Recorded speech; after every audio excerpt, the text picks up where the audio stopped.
My stepmother had me locked in a psych ward to steal my son. 3 years later, I became the doctor who signed her. In the first time my stepmother called me crazy, I was holding my son in one arm and a casserole dish in the other. It was Thanksgiving. My father's house smelled like sage, burnt sugar, and the kind of expensive candles women like her buy to make cruelty look elegant. My son Noah was 6 months old and warm against my chest, his cheek damp with drool, his tiny fist tangled in the collar of my sweater. I had not slept more than 3 consecutive hours in weeks. He was teething. I was still bleeding a little from a difficult delivery. My husband had left 2 months earlier for what he called space, which turned out to mean an apartment downtown and a 24-year-old Pilates instructor with white teeth and no visible moral structure. I was already fraying. Then Celeste smiled at me over the gravy boat and said, "You know, when Emily looks at the baby like that, it is a little unsettling. She gets this vacant stare." Everyone laughed lightly, the way people laugh when they are testing whether something ugly can be made social. I laughed too. That was my first mistake, because women like Celeste do not throw knives unless they have already checked the room for witnesses willing to call them flowers. My father, Richard Holloway, carved the turkey at the head of the table with surgeon-level precision. He always cut meat like he was punishing it. He did not look up. "Emily is exhausted," he said. "Single motherhood is obviously more than she anticipated. Single motherhood as if my husband had evaporated on contact with stress, as if abandonment was an atmospheric condition, and not a choice made by a man who preferred his women stretchy, silent, and childless." I shifted Noah higher on my hip and set the casserole down. "I am not a single mother," I said. "I am a mother whose husband walked out." Celeste dabbed the corner of her mouth with a linen napkin. "Language like that is exactly what I mean. You are so tense lately." The room went quiet for half a second. Then my younger half-sister Ava started talking about her law school applications, and the moment dissolved. Or maybe it did not. Maybe that was the moment she started building the case. I did not understand it then. That is the thing about psychological warfare when it is done properly. It does not arrive like a punch. It arrives like a draft under the door, so slight you question whether you imagined it. After Thanksgiving, Celeste started calling more often, not warm calls, check-in calls. "How are you sleeping? Did Noah keep you up again? Have you remembered to eat? Do you ever feel detached from him?" That last question caught in my chest the first time she asked it. Detached. She lowered her voice into that silky register people use with the grieving and the unstable. "It is more common than people think. Postpartum conditions, intrusive thoughts. You can tell me if you are struggling." Let that sink in. She was not asking how I felt. She was planting language in the ground and watering it. At first, I told myself she meant well. My father's second wife had always been performatively maternal, the kind of woman who remembered birthdays and forgot bruises. She ran charity luncheons, chaired museum committees, and had perfected the art of looking concerned in profile. Nobody would have believed how flat her eyes went when no one else was in the room. I should explain Noah. Noah was the only pure thing I had ever made. 10 fingers, a stubborn little chin. The same dark lashes my mother had before she died when I was 9. When he fell asleep on my chest, the whole world seemed briefly repairable. I was not perfect with him. I was tired, sometimes resentful, sometimes so scared of failing him that my heart would race until I thought I might faint. But I loved him with a violence that made the rest of my life look decorative. Celeste saw that, and because she could not create anything real, she decided to take it. The calls turned into visits. She began dropping by my townhouse unannounced with soup, folded baby clothes, and that sweet, medicinal perfume that made me feel like I was being observed through gauze. One afternoon, she stood in Noah's nursery, fingertips grazing the crib rail, and said, "You know, if anything ever happened, he would always have a home with us." I laughed because the alternative was to hear the threat. "What is supposed to happen?" She turned with a little start, as if she had not realized she had spoken aloud. "Oh, nothing. I just mean families should have contingency plans." Then she smiled and added, especially when a mother is under so much strain. That night, I locked all 3 doors and barely slept. 2 weeks later, I found out my husband Daniel was seeing Celeste for lunch. Not romantically, worse strategically. He had never liked her. He thought she was manipulative and overpolished, but suddenly he was taking her calls, meeting her privately, and repeating her language back to me with the confidence of a man borrowing someone else's script. You do not seem like yourself. You overreact to everything lately. I think you should talk to someone. When men want to leave, they cheat. When they want custody, they become concerned. I started keeping screenshots then, voicemails, ring camera footage of Celeste's visits, notes on every odd exchange, partly because I was afraid no one would believe me, partly because I could feel the room changing around me, even when I stood still. The real turn came in February. Noah had an ear infection. He had been screaming for 2 days and I had not slept. My shirt smelled like sour milk and antibiotic drops.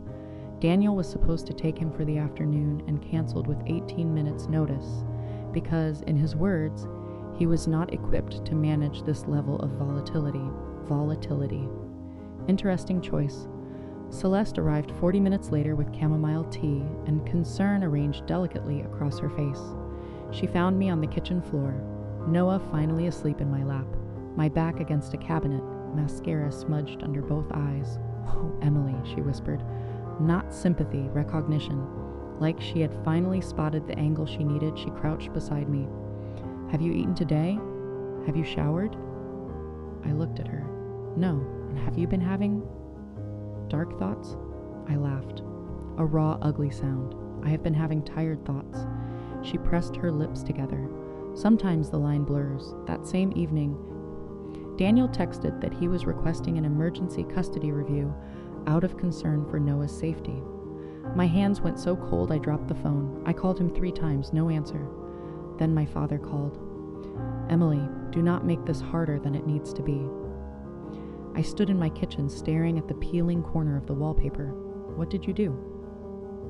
His sigh came through the line, heavy with rehearsed disappointment. "There are reports from people who love you. Reports that you are not stable right now." Reports, plural.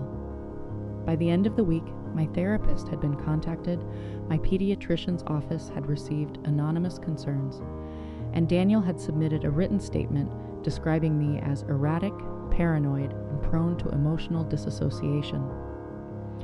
Disassociation. These people loved words. Words gave them distance from what they were really doing. I hired a lawyer, a decent one, smart, expensive, cautious. She told me family court was less about truth than presentation. Calm mattered, optics mattered. Documentation mattered, so I documented.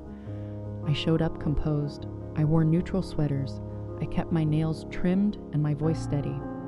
I handed over files. It did not matter, because Celeste had already chosen a better battlefield. The psych hold happened on a Tuesday. Rainy gray. I remember because Noah was in a yellow sleeper with little blue whales on it, and the color looked obscene against the weather. I was buckling him into the car seat for a pediatric follow-up when 2 officers and a county mental health evaluator approached my porch. 1 female officer, 1 male, 1 woman in a beige coat holding a clipboard like a priestess of ruin.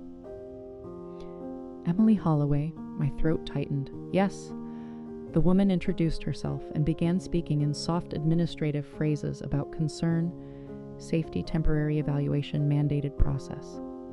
I understood almost none of it because Noah crying the second the male officer moved closer. "This is a misunderstanding," I said. "Who filed this?" The woman avoided the question. "We have credible reports that you may be at risk of harming yourself or your child." I laughed from pure disbelief. Then I saw my father's car at the curb, and Celeste stepping out of the passenger side with a blanket in her arms. A baby blanket. No, not a blanket. Preparation. I turned so fast, my heel slipped on the wet step. No. Celeste moved forward with tears already shining in her eyes. She did tears beautifully, like Swarovski, sharp and expensive. "Emily, sweetheart, please do not escalate." My entire body went cold. "You did this." She did not answer directly. She never did. "We are trying to protect Noah." I grabbed the car seat handle with both hands. The officer took one step closer. Mom, do not resist. Resist. Such a criminal word for a mother refusing to surrender her child to the woman trying to erase her. Noah was screaming now, high, terrified animal. I still hear it sometimes. I backed up toward the front door, but the evaluator said something into her phone, and suddenly it all moved at once. Hand swept rain on the porch, my father saying, "Emily, stop this. You are proving their point." That was the moment.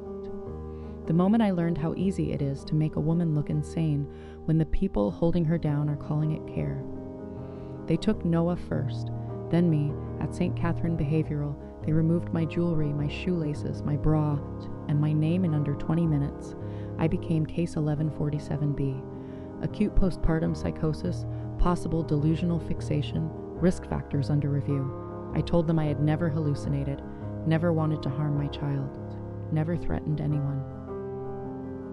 I told them my stepmother was manufacturing symptoms to support a custody theft.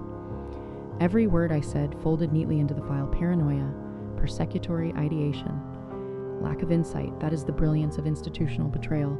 Once the frame is in place, your defense becomes evidence. I was held 72 hours initially. Then Daniel petitioned for an extension. Then Celeste submitted an affidavit describing a month of deterioration. Then my father testified that I had been increasingly unstable since childbirth. Then a consulting psychiatrist, one I had never met until that week, wrote that my refusal to acknowledge illness demonstrated impaired judgment. Impaired judgment. I was locked away for 6 weeks. By the time I got out, Daniel had temporary sole custody. Celeste had assumed a supportive caretaking role.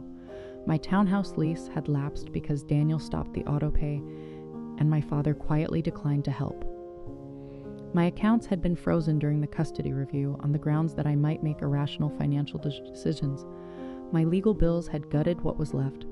I walked out with one duffel bag, a paper sack of medication I did not need, and a court order stating I could see my son for 2 supervised hours every other Saturday.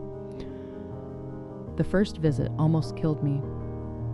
Noah was in Celeste's arms when they brought him in.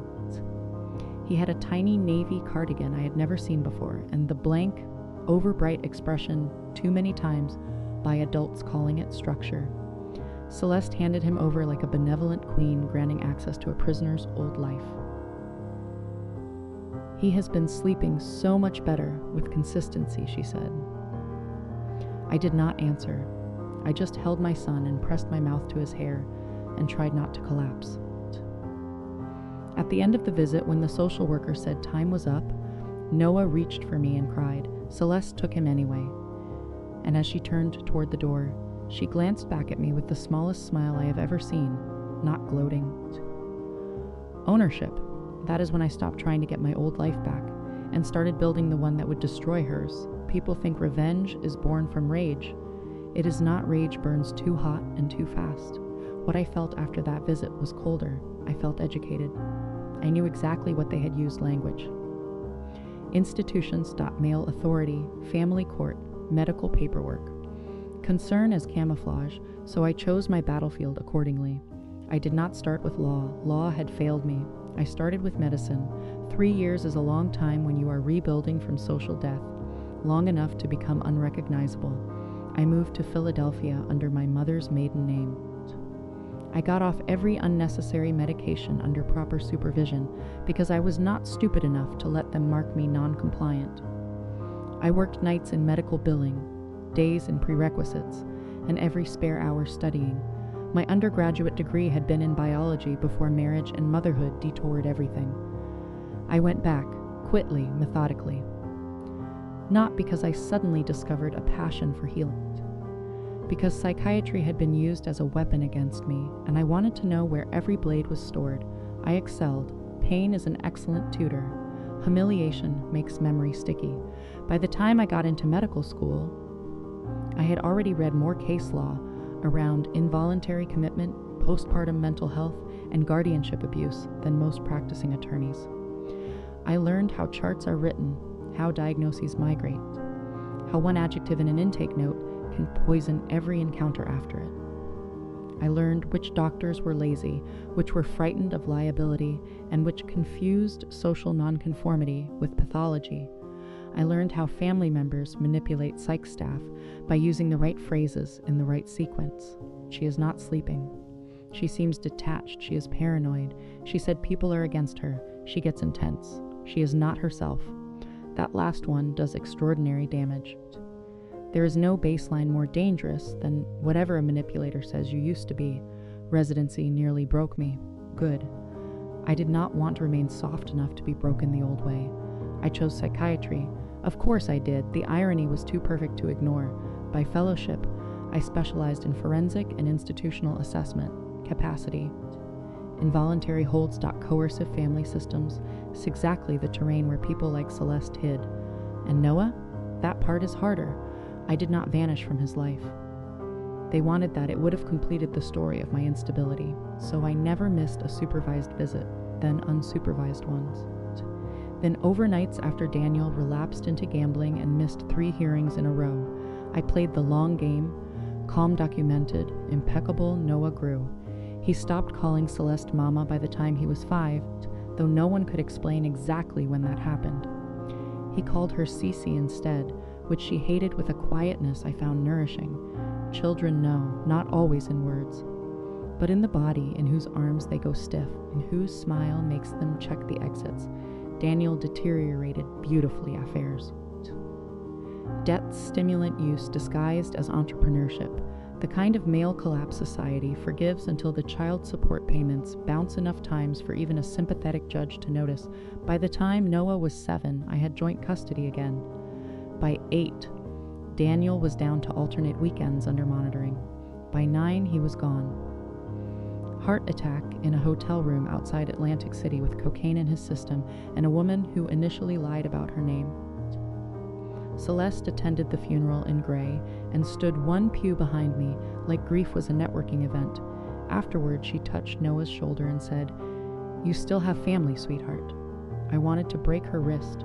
Instead, I smiled and said, "Not for long." She thought I meant emotionally. I meant legally. My father had his first stroke a year later, not fatal. Disabling enough to make him dependent, right side, weakness, expressive aphasia, humiliating slur to his once perfect command voice. Celeste moved him into a private neuropsychiatric rehabilitation facility in Connecticut, one with beautiful landscape painting, undertrained overnight staff, and a board that loved donors more than audits. By then I was an attending physician with a reputation for precision and the kind of cool bedside manner people mistake for virtue. I published, I lectured. I sat on 2 review panels concerning psychiatric misuse in custody disputes. My name appeared in exactly the circles Celeste respected and feared. She had not yet connected all the versions of me. That is another thing money teaches predators. They only track the people they still consider dangerous. Once they downgrade you to handled, they stop looking. The reconnect happened at a conference on elder capacity and institutional abuse in Manhattan. I was on stage. She was in the 3rd row. Not because she cared about ethics.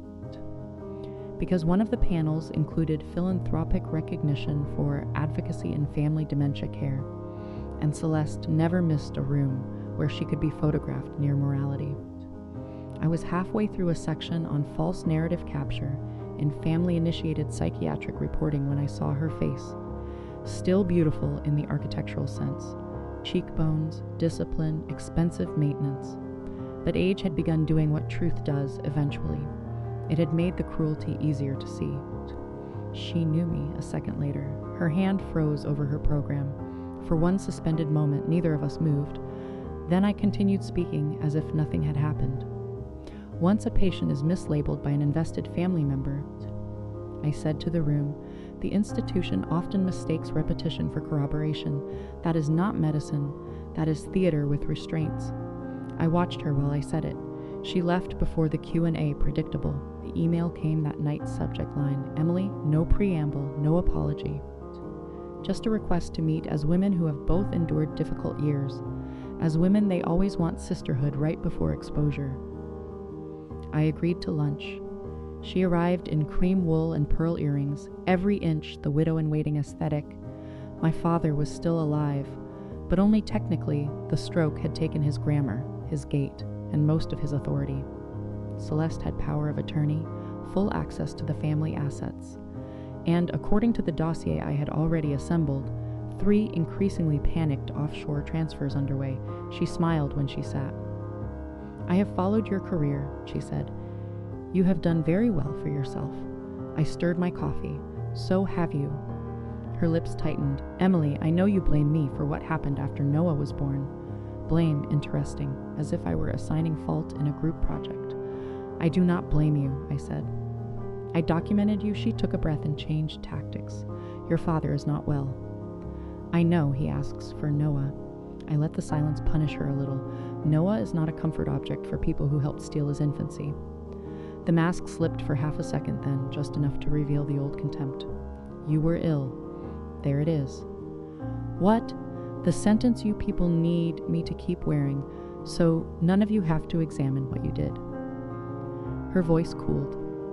"I did what was necessary to protect a child." "No," I said. "You did what was necessary to acquire one." She looked down at her cup. When she raised her eyes again, they were damp, beautifully timed. "You have no idea what your father was like in private. How hard I had to work to keep this family together." There was the hook, the invitation into complexity, into sympathy, into the possibility that the monster might have scars and therefore deserve absolution. I almost admired the attempt, almost. "Tell me about the transfers," I said. The blood left her face. That was gratifying. From there, it moved quickly, because here is the thing about predators who survive by controlling narrative. They start taking shortcuts once they think no one can challenge the script. Celeste had over-medicated my father. Not enough to kill him. Enough to keep him confused, compliant, and incapable of contesting financial moves. She had a concierge physician signing off on benzodiazepine adjustments no neurologist would have approved. She had isolated him from old colleagues. She had revised estate instruments under questionable capacity. She had also, and this was my favorite part, admitted him twice to the private neuropsychiatric facility under exaggerated behavioral claims that mirrored the exact language once used against me. Agitation, paranoia, disinhibition, unsafe decision-making. She had learned from the best me. Only she learned the wrong lesson, because I now knew how to audit every inch of it. I did not go to court first. Agon, wrong battlefield. I went to the hospital board, then the state medical review unit, then adult protective services, then the insurer, every packet immaculate, every timeline cross-referenced, medication logs, witness statements, banking anomalies, clips from staff who hated her. One nurse aide described Celeste as the wife who liked patients sleepy. Another reported that Richard became more alert on days Celeste missed her visits. The investigation opened quietly, then widened, then became impossible to contain. Celeste must have sensed it, because she began unraveling in small public ways. Missed appointments, angry calls, a donor luncheon where she accused a social worker of theft loudly enough for 3 board members to hear. Pressure reveals architecture.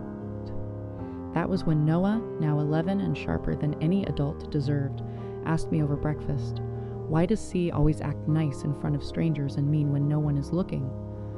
I set down my coffee. "Because some people think kindness is a costume."